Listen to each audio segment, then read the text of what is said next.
वर्षा गायकवाड़ है। अब आप समझिए कि इसको इतना भी नहीं पता है कि लॉबी में कोई चलता है तो हंसी मजाक होता है, न्यूज बनाती है, इतना भी नहीं पता है। आपको अलाउ नहीं किया गया है। Please be seated, don't talk, please be seated, please be seated, don't talk, please please. Pakistan दो लोगों ने बनवाया, एक का नाम था मिस्टर जिन्ना, दूसरा का नाम था लियाकत अली। जब 1946 में, प्लीज, जब 1946 में लियाकत अली इस देश का कट्टर नागरिक होना चाहता था। लियाकत अली वेस्टर्न उत्तर प्रदेश का था और वो यहीं बैठकर राजनीति करना चाहता था।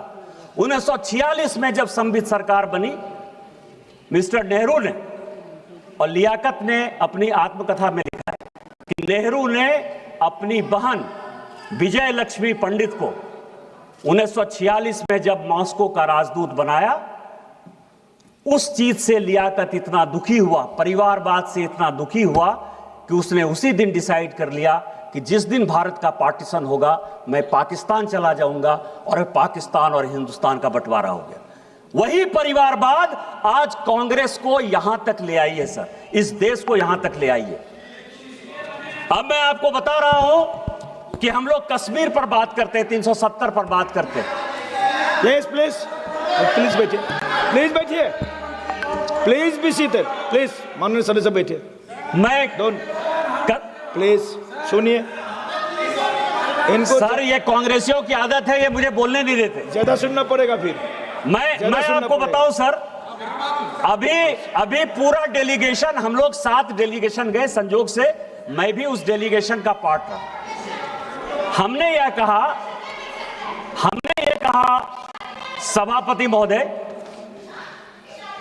कि 370 जो है वो विशेष तौर पर ऐसी परिस्थिति में लगाया गया जिसके लिए वो हकदार नहीं था। इसकी कहानी समझिए सर कि आखिर 370 क्यों लगा और ये कश्मीर का प्रॉब्लम क्यों है जिसके कारण कि पूरे देश में लड़ाई है।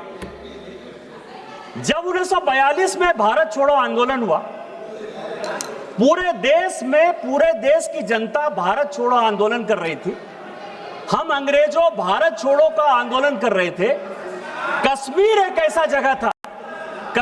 ऐसा जगह था सभापति महोदय कि वहां शेख अब्दुल्ला साहब राजा कश्मीर छोड़ो का आंदोलन चला रहा था। ये ऐसा यदि करेंगे सर तो कभी भी कांग्रेस वाले नहीं बोल पाएंगे। ये जो रनिंग कमेंट्री है ना सर, ये जो वर्षा गायकवाड़ है, अब आप समझिए कि इसको इतना भी नहीं पता है कि लॉबी में कोई चलता है तो हंसी मजाक होता है, न्यूज बनाती है, इतना भी नहीं पता है। आप ये समझे सभापति महोदय, मैं आना चाहता हूं विषय पर कि जब शेख अब्दुल्ला का राजा भारत छोड़ो आंदोलन चल रहा था तो जिन्ना बहुत तेज थे।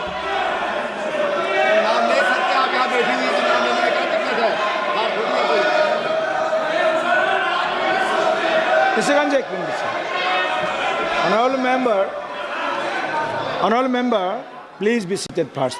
Please be seated first. आप बैठिए पहले, आपको बैठने बोला है, बैठिए। Please be seated first, please be seated first. आप बार बार बैठे बैठे टिप्पणी कर रहे हैं मेंबर। बैठे बैठे आप टिप्पणी नहीं कर सकते, आपको अलाउ नहीं किया गया है। Please be seated, don't talk, please be seated, please be seated, don't talk, please please. सभापति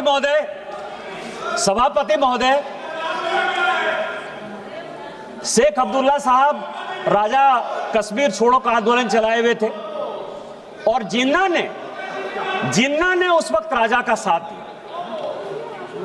और जिन्ना ने जब राजा का साथ दिया और जब 1947 में भारत का विभाजन हुआ, उस वक्त राजा को यह लगा कि नेहरू जो है मेरे खिलाफ, नेहरू मुझे किसी तरह से भारत के साथ नहीं रहने देना चाहता है और जिन्ना मेरा समर्थन करता है, लेकिन मैं जिन्ना के साथ नहीं जाऊंगा, नेहरू के ऊपर मुझे विश्वास नहीं है। इस कारण से उन्होंने 2-3 महीना अपने डिसीजन को कि भारत के साथ मिलना है कि नहीं मिलना है, उस तरह से उन्होंने डेफर किया। लेकिन जब उन्होंने फिर एग्रीमेंट साइन किया, वो वही एग्रीमेंट था सभापति महोदय जो 600 राज्यों ने अलग अलग इंस्ट्रूमेंट ऑफ एक्सेशन साइन किया। जब मणिपुर के साथ वही लागू हो गया, जब कच्छ के साथ वही लागू हो गया, जब उत्तर प्रदेश के साथ वही लागू हो गया, तो कश्मीर में कैसे ऐसी बात थी जो आपने उसको धारा 370 दे दिया? और यदि जिनको लगता है कि टू नेशन थ्योरी के आधार पर वो साइन नहीं हुआ, तो जब सिक्किम 1975 में भारत में मिला, जब गोवा 1962 में भारत में मिला, तो उसको 370 आपने क्यों नहीं दे दिया? आज जो ये कश्मीर के हालात हैं, उस हालात के पीछे यदि नेहरू गांधी परिवार जिम्मेवार है, तो हम जिम्मेवार नेहरू जी को ठहराएंगे या नहीं ठहराएंगे? इसमें प्रियंका गांधी और राहुल गांधी को परेशानी क्या है? ये आप कह रहे हो, मैं आपको दूसरी बात कर रहा हूं।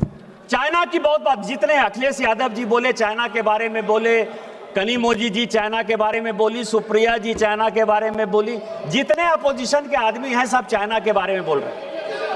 सुप्रिया ने बोला, नहीं बोला, मना कर दिया।